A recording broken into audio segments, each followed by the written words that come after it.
The girls with their nails done now.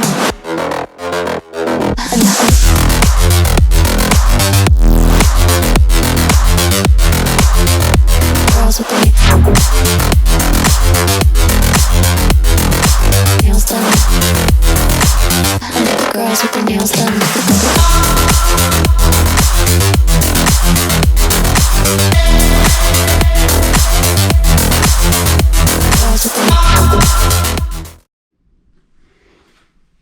Hey everyone, Rusty here.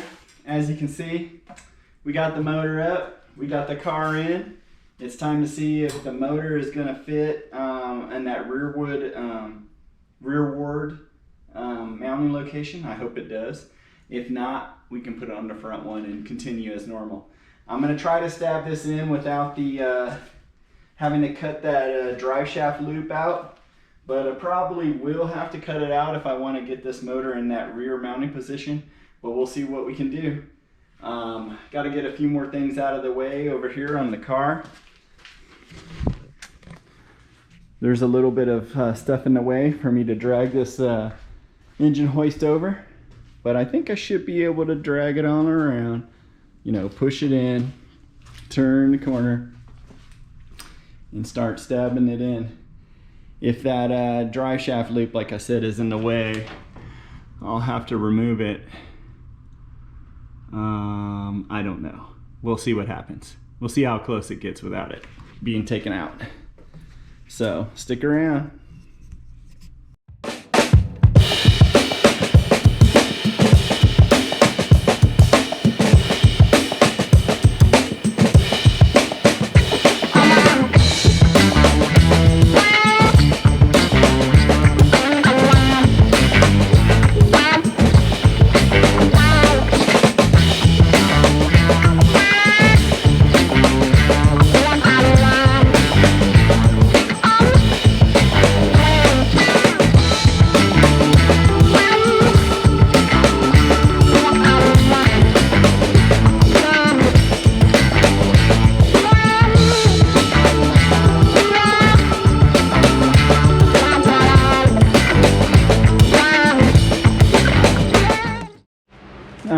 Here's the problem I'm running into.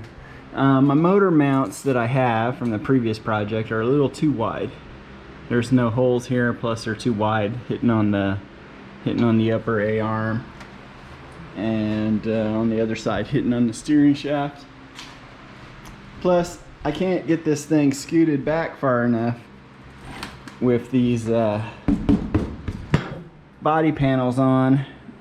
I don't want to completely destroy the fiberglass, and it looks like the front end, of course, is made to be removed, but I have to drill out all these rivets, I think, to remove this.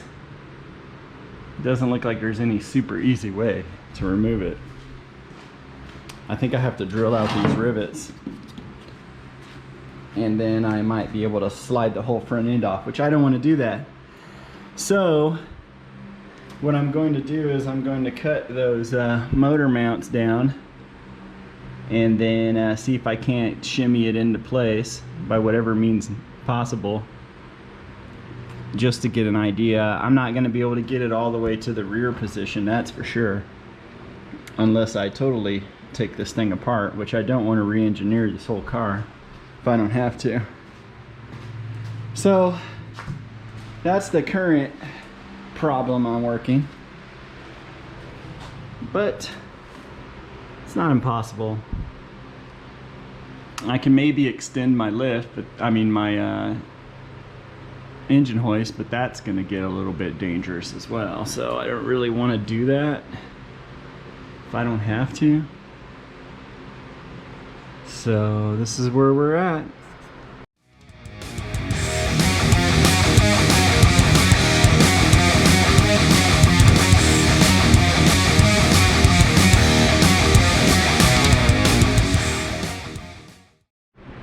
Alright, I got those babies cut, and now I'm dangerously close to the steering shaft on that side with only one hole showing.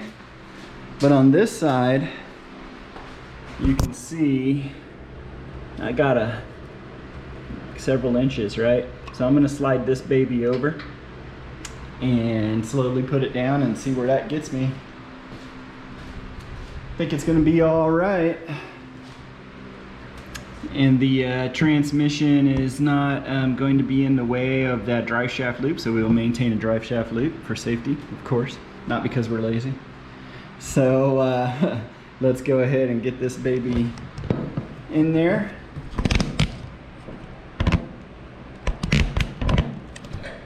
We'll try to get it in there quickly. Just set down into place at least. See, I gotta go. Oh, it fell off over there. I should have went down more before I started shoving on it. Actually, I should have used the pry bar. No big deal. Get it back up. Okay. Let me see if I can.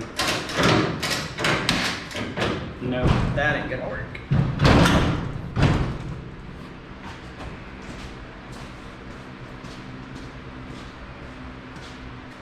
Just lift her up. You know, gotta do some gentle massaging of the position. I only smashed my finger a little bit, don't worry.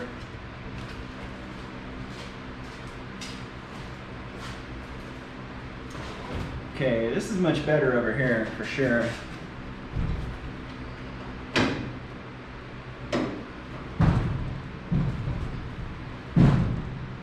Can I get it to stay? No, just need to go down a hair.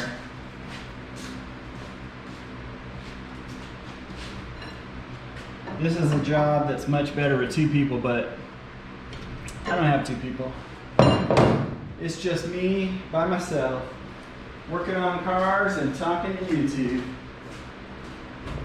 And YouTube ain't getting me rich exactly, so it'd be nice to start getting paid, but we ain't getting paid yet.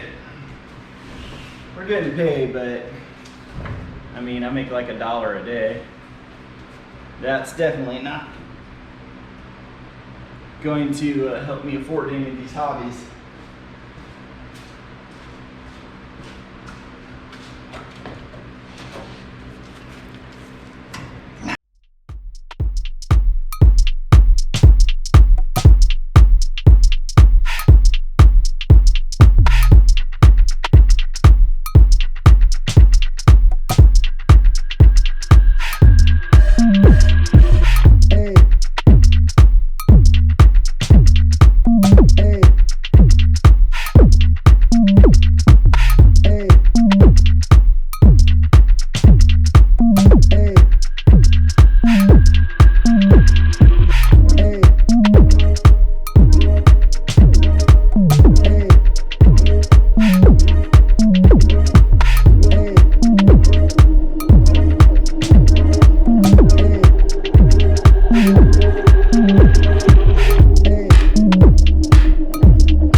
That was a pain, but as you can see, it's on there.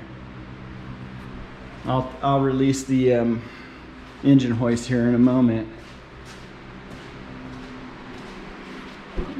Here we are. We're on the mount on this side too, and then that's the transmission height, and it looks aligned with that drive shaft loop. So that all looks pretty good. That's got some tension on it. I'm gonna go ahead and lower this engine hoist down, and let's see. if it doesn't all slip off. Yeah, didn't move at all. It's kind of what we're hoping for. That means we're on there, right? That don't look too bad. You know, it's that alternator bracket sticks up higher than the hood. Well, not really. I think the hood would just push on it. I got a different alternator bracket anyway that we can, it's a little lower mount than that. Okay.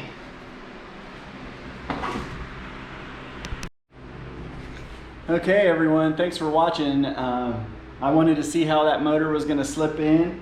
And I know the video's been short for you, but I've been attacking this thing for a while now. So I think it's gonna be time to eat some supper and probably call it a day. I might attack it a little bit more tomorrow, but if I do, I don't know that I'll make another video. But hey, we're making steady progress on this unit. The transmission and engine will have to come back out. There's no torque converter on that transmission right now. But we have to see if everything's gonna line up. Once I know that it'll all line up, then I know that I can stick it back in there however I feel like it. And it might be easier, since the hoist doesn't reach exactly, it might be easier to do it with the transmission disconnected from the engine. But I hate to wrestle the transmission and engine outside. I mean underneath the car, where I could do it outside the car where it's nice and easy. Anyways, thanks for watching. That's gonna do it for this video. Like and subscribe, and I'll see you next time.